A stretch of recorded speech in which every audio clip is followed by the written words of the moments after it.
आज हम आपको पढ़ाने वाले हैं पास्ट कंटिन्यूअस टेंस, जिसका अर्थ होता है बाबू अपूर्ण भूतकाल। यानी कोई भी कार्य पास्ट टेंस में अभी जारी हो उसे ही हम पास्ट कंटिन्यूअस टेंस कहते हैं। सबसे पहले जानेंगे बाबू पास्ट कंटिन्यूअस टेंस का पहचान क्या होता है, कैसे पहचानेंगे कि यह पास्ट कंटिन्यूअस टेंस है। समझ में आ रहा है कि नहीं?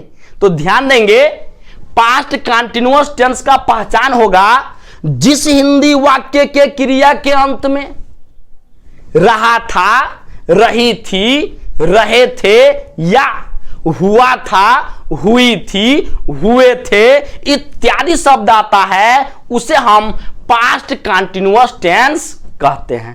समझ में आ रहा है कि नहीं? आगे ध्यान देंगे, आज हम आपको पास्ट कंटिन्यूअस टेंस के इंट्रोगेटिव एंड निगेटिव सेंटेंस पढ़ाने वाला हूं। यानी इंट्रोगेटिव एंड निगेटिव सेंटेंस का अर्थ होता है प्रश्नसूचक एवं नकारात्मक वाक्य। समझ में आ रहा है कि नहीं? ऐसे वाक्य जिसमें प्रश्न भी पूछा जाए और उस कार्य को नकारा भी जाए, उसे ही हम इंट्रोगेटिव एंड निगेटिव सेंटेंस कहते हैं। ध्यान देंगे बाबू, यहां पर मैं आपको दो तरीके से इंट्रोगेटिव एंड निगेटिव सेंटेंस को समझाया हूं। पहला तरीका, पहला नोट है अगर वाक्य में प्रश्नसूचक शब्द क्या पहले आए तो, और दूसरा आपका नोट है अगर वाक्य में प्रश्नसूचक शब्द बीच में आए तो क्या रूल होगा हिंदी से इंग्लिश में ट्रांसलेट करने के लिए। ध्यान देंगे बाबू। ओके, सबसे पहले हम पढ़ेंगे नोट नंबर 1, अगर वाक्य में प्रश्नसूचक शब्द क्या पहले आए तो। जैसे कि आपको मालूम होगा प्रश्नसूचक शब्द क्या, क्यों, कब, कैसे, कहां, कितना, कितनी, कितने, कौन, ये आपके प्रश्नसूचक शब्द हैं। समझ में आ रहा है कि नहीं? तो यह प्रश्नसूचक शब्द अगर किसी सेंटेंस में बीच में आ जाए, या यह प्रश्नसूचक शब्द सिर्फ क्या अगर किसी सेंटेंस में पहले आ जाए, तो इसका रूल क्या होगा, वो भी किस सेंटेंस में? इंट्रोगेटिव एंड निगेटिव सेंटेंस में, अर्थात प्रश्नसूचक एवं नकारात्मक वाक्य में। तो चलिए देखते हैं बाबू, नोट नंबर पहला, अगर वाक्य में प्रश्नसूचक शब्द क्या पहले आए तो कैसे इसका नियम होगा, क्या नियम होगा, कैसे हम इसको हिंदी से इंग्लिश में ट्रांसलेट करेंगे। ध्यान देंगे बाबू, रूल देखेंगे। सबसे पहले आपका इस टेंस का अर्थात पास्ट कंटिन्यूअस टेंस का जो सहायक क्रिया होता है बाबू, वाज और वर होता है। तो सबसे पहले अगर पहले आए किसी भी सेंटेंस में तो सहायक क्रिया वाज और वर का प्रयोग करना है आपको। उसके बाद से आपका सब्जेक्ट हो जाएगा, उसके बाद से आपको नॉट का प्रयोग करना है, और उसके बाद से वर्ब के फर्स्ट फॉर्म में आपको क्या जोड़ना है? आईएनजी जोड़ना है। उसके बाद से आपका ऑब्जेक्ट हो जाएगा, और उसके बाद से आपका आदर्श हो जाएगा, उसके बाद से क्वेश्चन मार्क का प्रयोग करेंगे। समझ में आ रहा है कि नहीं? ध्यान देंगे, जो वाज और वर है, सबसे पहले जानेंगे कहां पे हम वाज का प्रयोग करते हैं और कहां पे हम वर का प्रयोग करते हैं। तो ध्यान देंगे बाबू, जब आपका एक वचन कर्ता रहेगा, अर्थात आपका कर्ता अगर सिंगुलर नंबर में है, तो आप सहायक क्रिया वाज का प्रयोग करेंगे। और अगर आपका कर्ता यानी जो सेंटेंस दिया है उसमें का कर्ता, अगर आपका कर्ता बहुवचन में है, तो आप सहायक क्रिया वर का प्रयोग करेंगे। और अगर कर्ता आई है, तो आप सहायक क्रिया किसका प्रयोग करेंगे बाबू? वाज का प्रयोग करेंगे। और उसके बाद से सब्जेक्ट हो जाएगा। सब्जेक्ट मतलब होता है कर्ता, और कर्ता का मतलब होता है काम करने वाला। समझ में आ रहा है? उसके बाद से आपका इंट्रोगेटिव और निगेटिव सेंटेंस है, तो सब्जेक्ट के बाद से ही नोट लग जाएगा, और वर्ब का फर्स्ट फॉर्म में आईएनजी जोड़ना है। वर्ब का मतलब होता है क्रिया, यानी कर्ता के द्वारा कौन सा काम किस रूप से किया गया वो आपका क्रिया हो गया। यानी कौन सा काम किया, किस तरीके से किया, वो आपका क्रिया हो गया। और उस क्रिया के फर्स्ट फॉर्म में आपको क्या जोड़ना है बाबू? आईएनजी जोड़ना है। उसके बाद से आपका ऑब्जेक्ट हो जाएगा।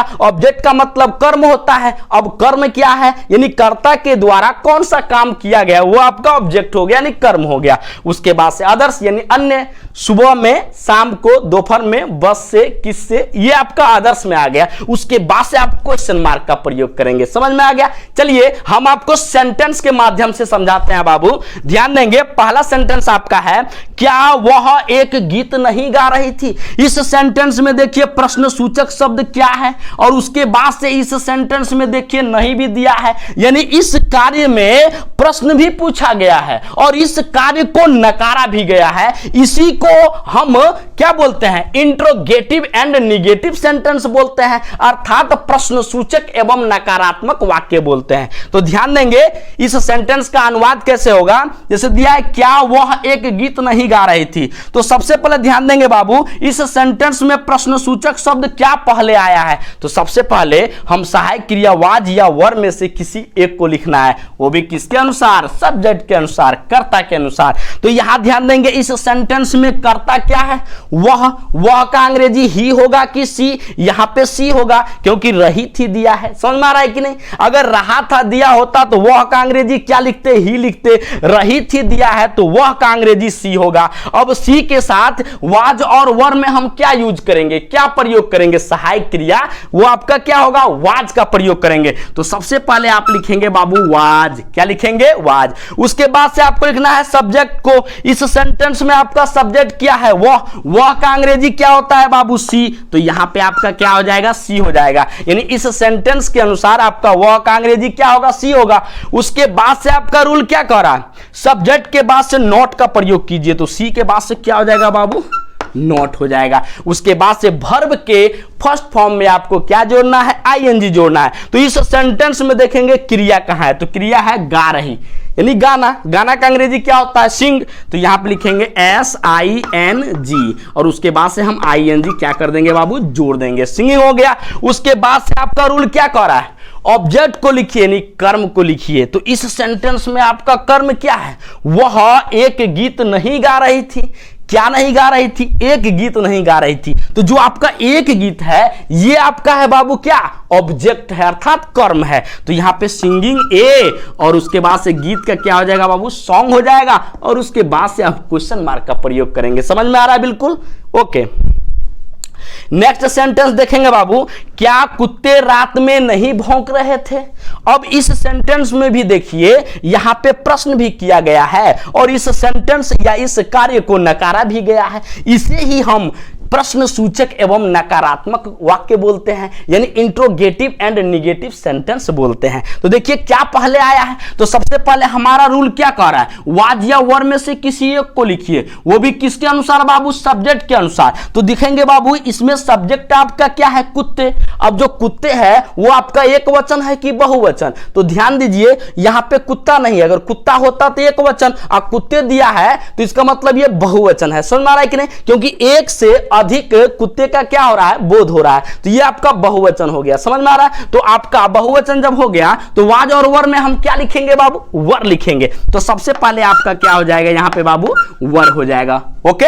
उसके बाद से आपको क्या लिखना है, सब्जेक्ट। इस सेंटेंस में सब्जेक्ट क्या है, कुत्ते हैं, क्योंकि इस कुत्ते के द्वारा क्या किया जा रहा है, भौंका जा रहा है। समझ में आ रहा है कि नहीं। तो कुत्ते का अंग्रेजी हो जाएगा, यहां पे द लगा लेंगे और उसके बाद से क्या हो जाएगा बाबू, डॉग्स हो जाएगा।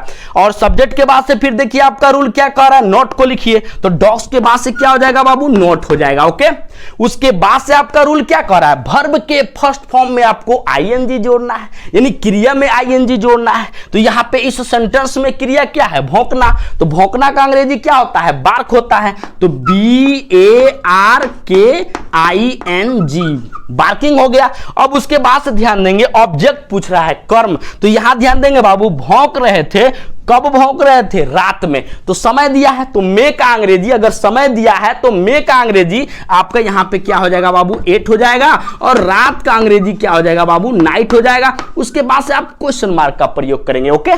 ध्यान देंगे अगला सेंटेंस आपका है, क्या मैं तुम्हें अंग्रेजी नहीं पढ़ा रहा था।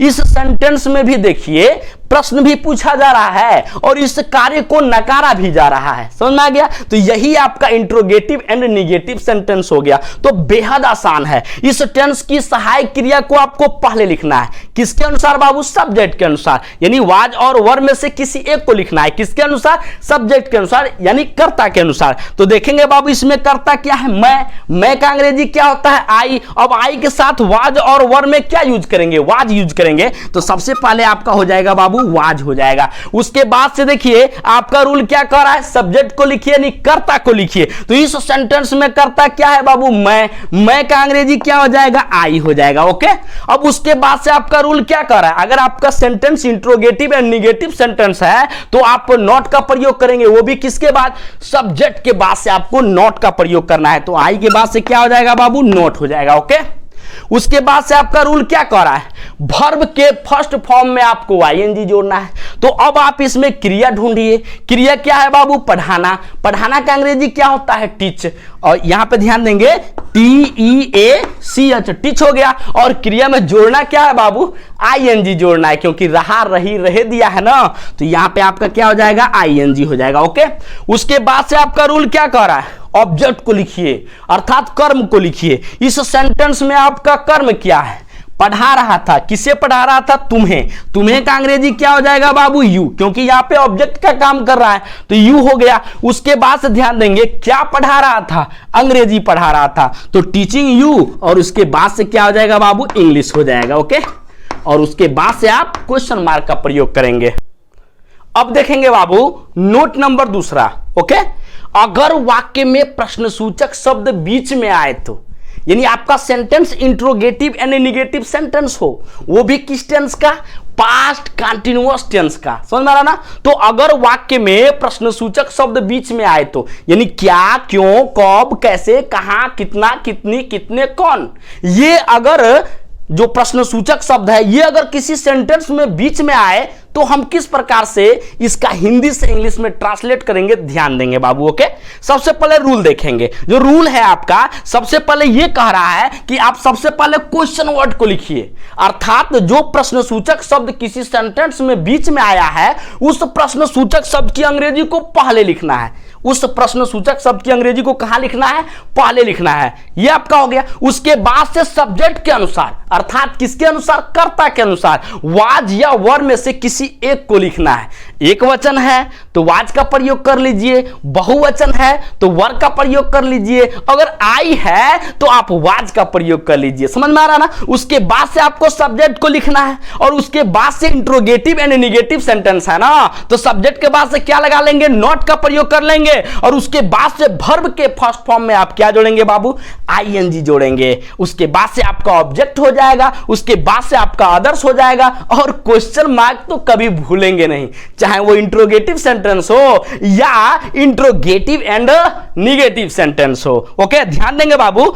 आपका पहला सेंटेंस है, रीमा क्यों बस से अपने गांव नहीं जा रही थी। ओके, तो सबसे पहले देखेंगे इस सेंटेंस में प्रश्नसूचक शब्द क्यों कहां आया है, बीच में आया है, और यहां पे नहीं भी दिया है, समझ में आ रहा है कि नहीं, यानी प्रश्न भी किया है और इस कार्य को नकारा भी है। इसे ही हम इंट्रोगेटिव एंड निगेटिव सेंटेंस कहते हैं। तो ध्यान देंगे, अगर प्रश्नसूचक शब्द बीच में आया है तो इस प्रश्नसूचक शब्द की अंग्रेजी को बाबू कहां लिखेंगे, पहले लिखेंगे, क्योंकि आपका रूल क्या कह रहा है, क्वेश्चन वर्ड को लिखिए। ओके, तो यहां पे क्यों का अंग्रेजी सबसे पहले क्या हो जाएगा बाबू, व्हाई हो जाएगा। क्या हो जाएगा, व्हाई। उसके बाद से ध्यान देंगे बाबू, उसके बाद से वाज या वर में, किसमें, वाज या वर में किसी एक को लिखना है, किसके अनुसार, सब्जेक्ट के अनुसार। ओके, तो सबसे पहले इसमें देखेंगे कि आपका सब्जेक्ट क्या है, रीमा है। रीमा एक वचन है कि बहुवचन है, एक वचन है, तो एक वचन है तो आपका क्या यूज करेंगे बाबू, यहां पे वाज का प्रयोग करेंगे, वाज का यूज करेंगे, तो यहां पे आपका क्या हो जाएगा, वाज हो जाएगा। उसके बाद से आपका सब्जेक्ट, सब्जेक्ट यहां पे क्या है बाबू, रीमा, तो यहां पे आपका क्या हो जाएगा, रीमा हो जाएगा। और उसके बाद से इंट्रोगेटिव एंड निगेटिव सेंटेंस है ना, तो सब्जेक्ट के बाद से क्या हो जाएगा, नॉट का प्रयोग कर लेंगे, तो यहां पे आपका नॉट हो गया। उसके बाद से वर्ब के फर्स्ट फॉर्म में आपको क्या जोड़ना है, आईएनजी जोड़ना है। तो इस सेंटेंस में आप देखिए कि क्रिया क्या है, जा रही थी यानी जाना, जाना का अंग्रेजी क्या होता है, गो, तो यहां पे आपका गो हो गया, उसमें क्या जोड़ देंगे बाबू, आईएनजी जोड़ देंगे, तो गोइंग हो गया। एक स्थान से दूसरे स्थान जाने के लिए, इसका मतलब अगर स्थान का नाम दिया है तो हम टू का प्रयोग करते हैं, तो गोइंग टू। और देखेंगे कहां जा रहे थे, अपने गांव।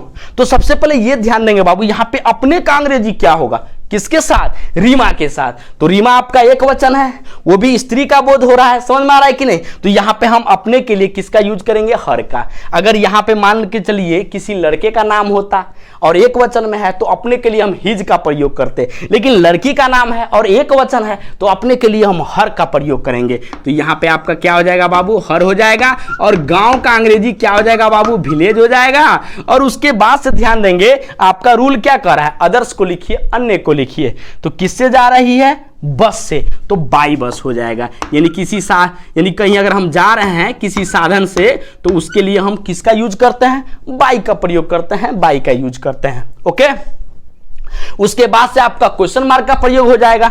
ध्यान देंगे बाबू, अगला सेंटेंस आपका है, तुम लोग कब किताब नहीं पढ़ रहे थे। देखिए इस सेंटेंस में प्रश्न सूचक शब्द जो कब है कहां दिया है, बीच में दिया है। तो इस प्रश्न सूचक शब्द की अंग्रेजी को कहां लिखेंगे बाबू, पहले लिखेंगे। कब का अंग्रेजी क्या हो जाएगा, व्हेन। क्या हो जाएगा बाबू, व्हेन हो जाएगा। और उसके बाद से आपका सहायक क्रिया होगा, किसके अनुसार, सब्जेक्ट के अनुसार। इस सेंटेंस में देखेंगे सब्जेक्ट कहां है, मतलब कर्ता क्या है, तुम लोग का अंग्रेजी क्या होता है, यू के साथ वाज और वर में क्या यूज करेंगे, वर यूज करेंगे। तो व्हेन के बाद से क्या हो जाएगा बाबू, वर हो जाएगा।